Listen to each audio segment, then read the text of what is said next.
भिडिअखौ फारियै लांगोनखौ आसा खालामना नोंथांमोनखौ मिजिंथिबाय।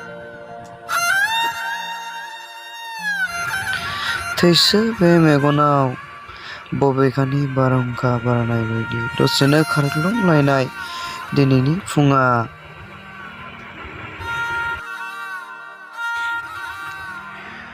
सानब्लाबो लामाखौनो मोनला अनजालिया गोमोथाव दिनै आंजों बिदाय होबाय आंखौ।